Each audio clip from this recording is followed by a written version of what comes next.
Hey, you better have everything ready for the welcome party for the newcomers, especially that presentation. I'll dock your pay if you can't entertain me well enough. Don't forget the catering and the music, too. Hello, Simon. A welcome party? To be honest, I don't think I can do that right now. I have a lot on my plate at the moment.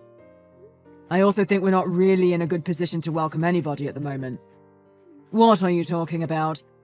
You're always acting like you're so busy when you barely do anything at all. How can you call yourself part of our team? How dare you neglect your responsibilities? You're such a disgrace. Tuh. Well, I'm really busy.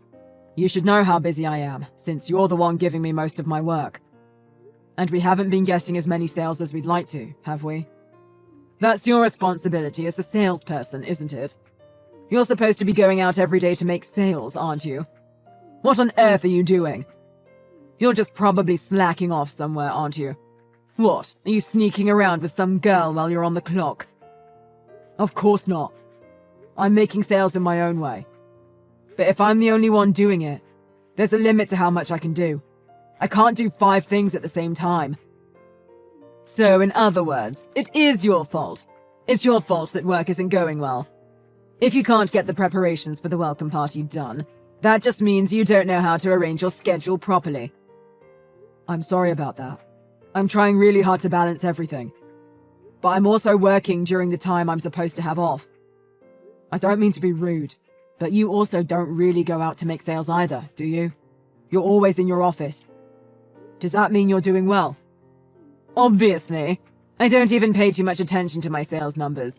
That just shows how many sales I'm making. After all, I can't do anything that would take work away from the younger people. You all are the ones who should be going out for sales. That's why I'm giving out orders from the sales office instead. I feel as though we should be trying to make as many sales as we can. The more sales we make, the better. It's not really about taking people's work. It's about working together as a company to meet goals regardless of your position. That's just my opinion, though. What? Are you trying to tell me how to do my job? Who's the boss here? No, I'm not. I'm just saying that we generally have low sales right now. I just think we could try and send more people out. It would be very difficult, impossible even, to meet our goals if it's just me going out. Maybe you just need to work harder. Or maybe you can work during your lunchtime. Now, there's a suggestion. Oh yeah, I wanted to tell you something. You shouldn't be taking days off without permission, you know. What? What do you mean? I didn't take any days off without permission. Are you telling me you saw the word weekend and actually thought it was the end of your week? What do you mean by that? We're supposed to get weekends off, aren't we? You must be joking! There's no way. This isn't a little high school part-time job. This is the real world. You think young people like you get to rest on weekends? During our busiest season? Stop messing with me. Weekends are there for you all to come to help your superiors, so of course you have to come to work. What? I've never heard that rule before. Did you all make that rule sometime this year? I'm the one who made the rule, clearly. There's a hierarchy if you didn't know. As my subordinate, your purpose in this company is to make my life easier. So you definitely can't be slacking off. Come on, you can do better than that. What? I'm supposed to come in on the weekends? I've worked 3 different office jobs since graduating college, and none of them were like that. Sorry to break it to you, but this isn't just an office job. This is serious business. So you should know that much. When you're lounging around on Sundays, nursing a hangover or whatever it is you do, your superiors are still working. I thought it was because we all have different shifts. That's how it is anywhere else. Stop making all these excuses. That's why we can't make any sales. The more time you waste, the less sales we make. It's obvious. I'm really not so sure about this. You're working overtime today anyways, aren't you? I'll give you until tomorrow. So you better have those party preparations and the presentation ready in the morning. I'll be waiting. Huh? Tomorrow morning?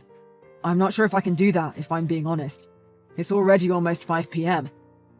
You had all the time in the world to do it before. You were just loafing around. Plus, 5 p.m. is still early. It's plenty of time if you ask me. I still have so much other work to do. Could you at least get someone to help me with the party, please? Help you? Everyone's too busy with their own work. This was your responsibility. But anyways, this is more important. Some of the new employees coming in for the welcome party are women. You want to show them our good side, don't you? We need to impress them to make sure they want to stay in our company. Well, I'm not really thinking about things like that. If that presentation isn't good, those women will have a bad impression of me. I know you can do it. I'm not sure if that matters. Of course it matters. First impressions are everything, especially when it comes to women. You do well to remember that. Anyways, we're all going out for drinks after that, so I'll be counting on you for that prep too. We need a good restaurant. Make sure it isn't cheap. You're going out for drinks. Okay, fine. I'll think about it for tomorrow.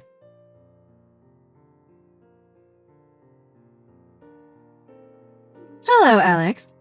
That was a really good meeting today. I always really enjoy your meetings.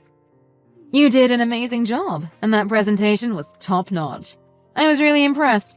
I can't wait for the next one. Thank you very much, Beverly. I really appreciate your kind words. I'm the one who should be thanking you. I appreciate your attendance and helpful advice. I'm glad I could help out. You seemed a little tired today, though. Your face looked really pale. Are you all right? Maybe you've been working too hard? What? Really? I'm sorry, you really don't have to bother worrying about me. Although I have been very tired recently, if I'm being honest. Yesterday, a lot of things were happening at work and I didn't find time to sleep. Ah, you've been really busy, haven't you? Having work and being busy is a good thing, but it doesn't make sense if you work yourself to death. That's true. I'm trying to rest as much as I can, but I guess you can say if I rest, the company could be in danger. Oh, really? There's so many good employees there, though. Maybe you can get some of them to find time to help you out? I've already asked, but everyone is too busy with their own schedules to help me. Really? That's too bad. So many of the employees there are so reliable and hardworking. Ah, but that man who came to our company to make a sale a couple years ago wasn't that great. I'm definitely sure I saw him today. I think he's probably your boss now, though, funnily enough. Oh, really? I didn't know anyone from our company has visited you before. That's right. But that man, Simon Andrews, was it? I never got the feeling that he was that into it. I felt like he gave up quite easily, to put it simply. He never chased after a sale. Once he was told no, he was done. I was very close to moving on from working with this company. I didn't like the feeling that our business relationship wasn't on the same level. But since you started working there, I've changed my mind. I love how straightforward and passionate you are when you sell. I saw so much potential in you.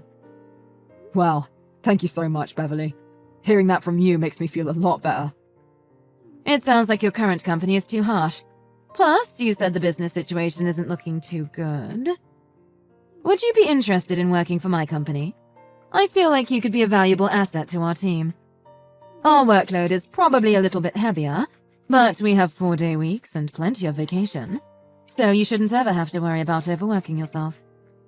What? I'm honored that you would even consider asking me. But I specifically chose this company, so I'd like to try stay here for a little longer. That's great. I like that about you too. You're a very loyal and determined young man. But it's okay. I understand. If you ever change your mind, let me know. I'll make sure our doors will always be open for you. Thank you so much. I'm really glad you asked me. It's always nice to be recognized for working hard. I'll keep in touch. Thank you again. Please enjoy the rest of your evening.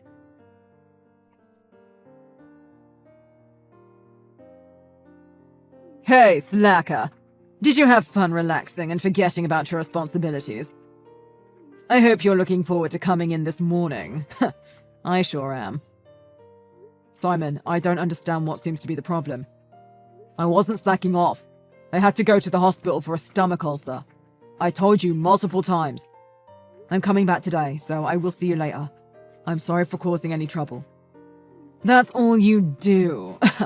This company doesn't need someone like you. This is the first time I've ever met someone who causes this much trouble. But I left a little gift on your desk celebrating your return. What do you mean? You've been going on and on about how you're in the hospital for a stomach ulcer, so I got a funeral candle for you and left it on your desk. You've been out for 3 whole days, so I've decided to fire you. Come get your candle and get out. What? Are you being serious? With all due respect, did you expect me to work in my condition? Of course I'm serious. I wouldn't joke about something like this. Besides, any man should be able to handle a little ulcer. If you absolutely had to stay in the hospital, you could have at least done remote work on your laptop. You've been so irresponsible. I've had it with you. I expect to see your letter of resignation on my desk before lunch and that candle and the rest of your stuff out of my sight by the end of the day. I hate to say it, but this company is going to fall apart, you know. Ha! That's what literally everyone says when they're fired. You're incompetent. Shut the hell up and leave. I see. I'll take over everything you are in charge of, along with all of the commissions, of course. It's all going to go great. I hope so. Well, I'll take you up on your offer and quit then.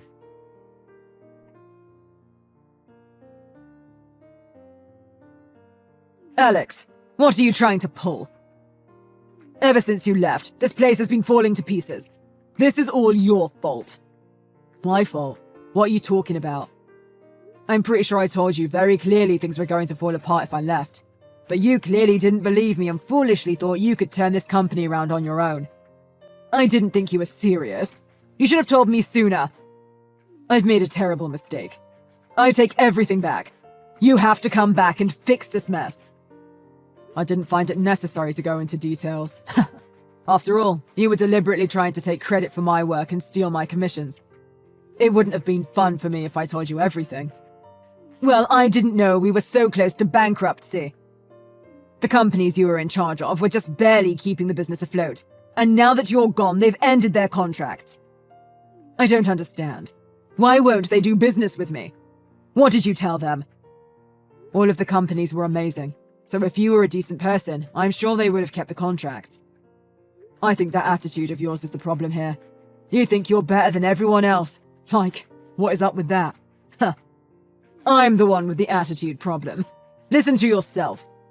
Not only that, I heard you jumped ship right over to Presco. No wonder they wouldn't budge no matter how much I tried to speak to them. That's funny. Beverly told me pretty much the exact opposite of that. She said you gave up way too easily. You'd think you would try harder considering the company's future was on the line. That's enough out of you, traitor. You sabotaged us. Why else would you join in such a high position? Chief Sales Officer. What a joke.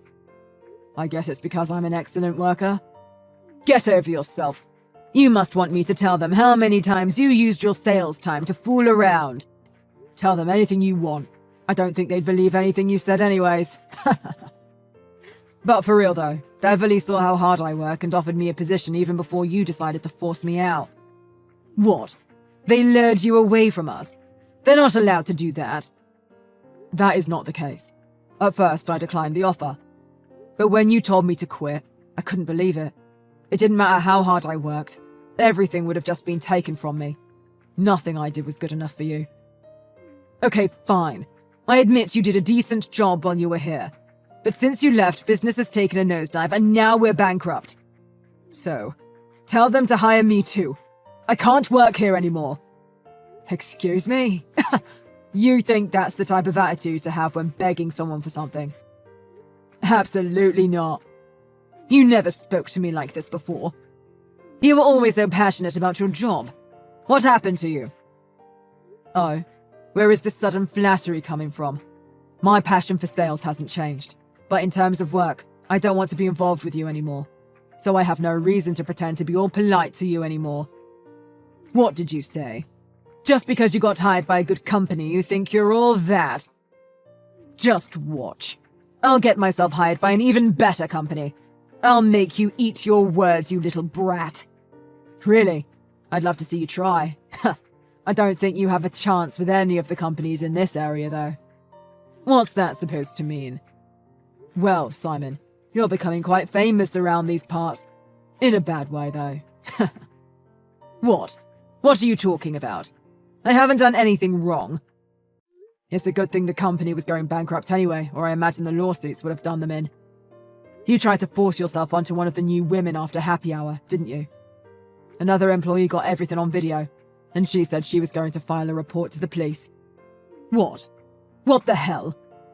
I was drunk, and just tried to have some fun with the ladies, but I didn't touch them. I didn't mean any harm.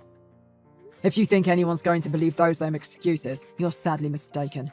It's pretty gross to touch another person's body without consent, much less one of your subordinates. I can't believe you stooped to such a low level. I knew you were a lazy blowhard, but I didn't think you were a sexual predator as well. It's painfully embarrassing to know that someone like you is my boss. Hold on a second. I was just trying to be friendly. After we went bankrupt, a lot of people quit. I was trying to form business connections so we could keep in touch. Saying that I forced myself on them is blowing things out of proportion. It was just a friendly conversation. I always noticed you were looking at some of the women strangely, and you said some weird stuff. But now that you've actually put your filthy hands on them, you're done for.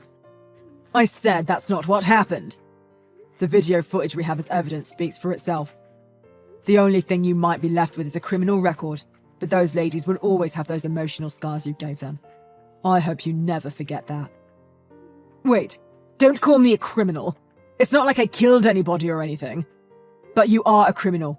I always thought you were a malicious person, but now I realize my hunch was correct. You are just my old scumbag boss who has no morals. I really hope you get what's coming to you, you sick pervert.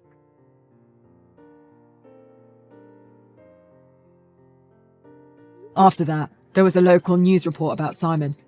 And just as I said, he became famous for all the wrong reasons. Simon applied to literally every company in town, but he was rejected everywhere he went. Eventually, he had no choice but move away and start over somewhere completely new. He's powerless, but still acts big. He abuses his authority to chase down young women. It was only a matter of time until he found himself in a situation like this. Hopefully, with that news report and the video uploaded to social media, he can never outrun his history. As for the company, after they went bankrupt, they were unable to recover. Over 40 people lost their jobs. Beverly tried her very best to help some of them with vacant positions here at our company, but we were only able to hire about 7 people. Simon holds the responsibility for all those people with families losing their jobs, but he only cares about himself. I pray that all those people are able to get back on their feet.